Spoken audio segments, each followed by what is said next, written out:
যজ্ঞের বউ আমার ঘরের চাউল কি তোর বাহে কিনে দিয়ে যায় না আমি তোর বাহের আলিয়ে ডিখানি কোনটা?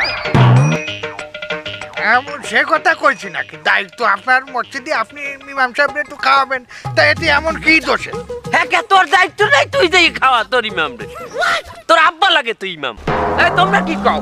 আমি কি কই মানে ওরে আমি একটা শিক্ষিত মানুষ, আমি একটু ওই কলমের খোসা মোসা দিয়ে খাই, তা তোমরা আবার আমার গায়ে লাগলি কেন? আর যাই হোক তোমরা তো আমারে এইভাবে অর্ডার করতে পারো না, আমার কাছে তোমরা একটা দরখাস্ত লিখবা, ওইটা আমি তারপরে ভেবে চিন্তে পড়িয়ে ডিসিশন নেব। আর যাই হোক ক্যাশিয়ার তুমি তো একদিন বেশি খাওয়াতে পারো, তোমার কাছে মসজিদের সব টাকা পয়সা থাকে, তুমি একদিন বেশি খাও। এই এই এই এই এই খবরদার, কথা কিন্তু ভালো হচ্ছে না। শোনো মাস্টার, ক্যাশ পাতি নিয়ে কোনো কথা কবা না। আমার কাছে ক্যাশ থাকে মানে তো আমার কাছে ক্যাশ থাকে, তা কি হচ্ছে? আমি কি সেই ক্যাশ ভাঙিয়ে খাই নাকি? তুমি ক্যাশের খুঁটা দাও কেন বারবার আমার কাছে?